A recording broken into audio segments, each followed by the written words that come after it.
if you're a medical mama or a special needs mama, the continual adversity that you cop with these kids is mind-blowing. And the continual advocacy that we have to do for these kids is also mind-blowing. Welcome to the Jess Ngaheu podcast, where we delve into the heart of extraordinary stories, resilience, adversity, advocacy, and so much more. But I'm your host, Jess Ngaheu. Good afternoon, everyone. How are you? I am jumping on here this afternoon with a bee in my bonnet.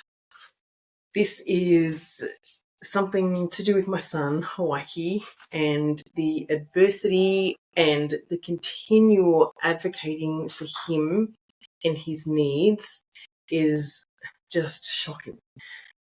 I honestly don't quite know where to begin, but I'm going to start with, I actually need your help with something for those that are listening and those that maybe know our story.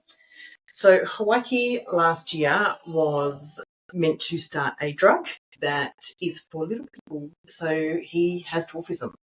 And this is a drug that has been passed by the government to help our little people's bones grow.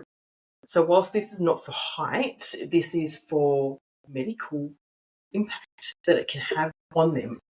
And I have done a lot of research on this drug, and I also know another little boy who has been on it, and he had major back issues. He had back surgeries when he was 4 years old, which is Hawaiiki's age. When he started this drug, he's had no more back surgeries, no more pain. His life has changed. And for these kids, they are medically complex and they need help. So Hawaiki was actually meant to have this drug last year, and he was booked in. We went to the hospital, we'd done all the trainings, we'd been to numerous info nights, etc., done the trainings, had booked in to go have the drug done, and when we got there, Hawaiki had a temperature. And so that's quite not common for him, and because he is honestly 1 in a million type of child, or he's actually 1 in a billion, he is that one statistic. So when he had his first 6-week needles, he stopped breathing and was intubated that night. So that's just to give context of how unique he is. He's also the only child in Australian history to ever be recorded of having dwarfism, achondroplasia, and cerebral palsy, which was caused from his birth. So he is extremely, extremely unique. And so when that happened with the injection, I said, no, we're not giving it. Even though I know that this drug is safe and there's been no record of any negative impact on our children, I just will not take that chance with him because he's very, very extreme. So he was booked in 2 weeks later to have it, but he was also in hospital then because that fever had led to pneumonia. So I knew something was up, and I'm glad that I made that choice.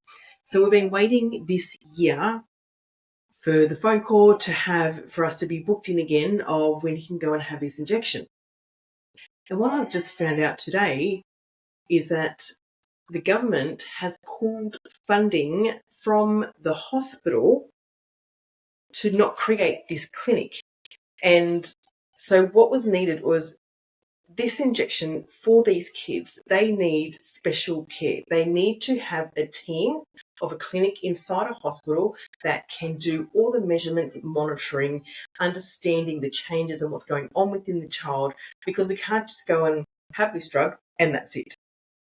It's very simple. We need this support and this specific endocrinologist / achondroplasia clinic within the Children's Hospital at South Bank in Brisbane.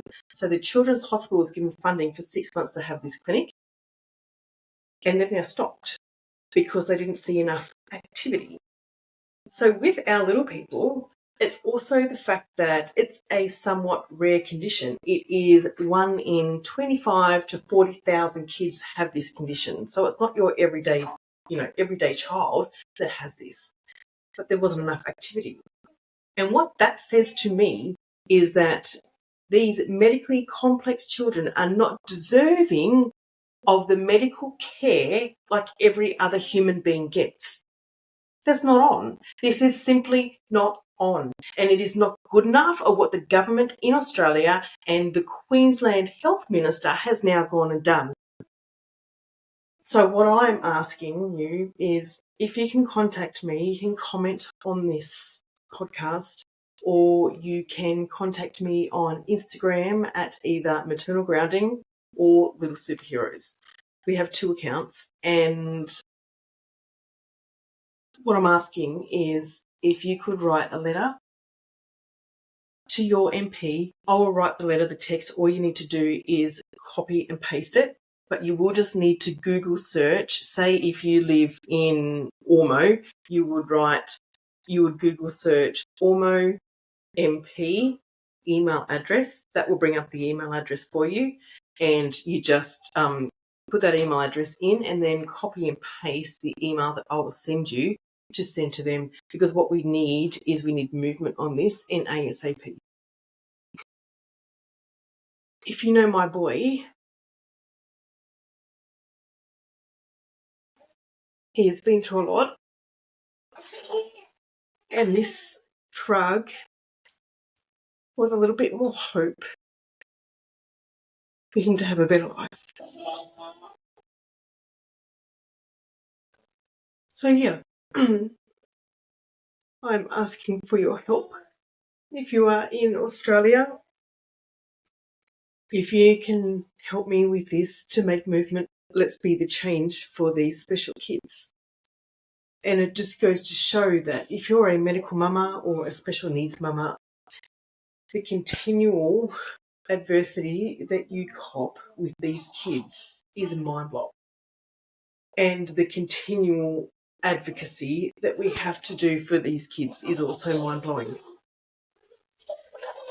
But with everything, I think you can hear him in the background, he's laughing. But with everything that we go through, I will never, ever give up.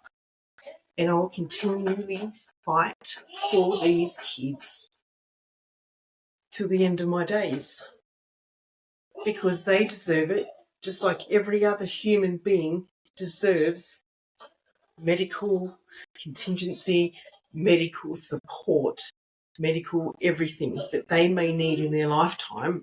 But because that they are different doesn't mean that they don't deserve that. So thank you for listening all the way through this.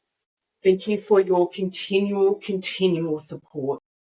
And if you can just comment on this in the notes in this podcast, or if you can contact me on Instagram for Maternal Grounding or Little Superheroes, then I'll be able to just simply send you the email. And I will be forever, forever grateful if you could help me make movement on this, because these kids deserve it. Till next time, keep being empowered, keep inspiring, keep being motivated, and let's make a change in the world.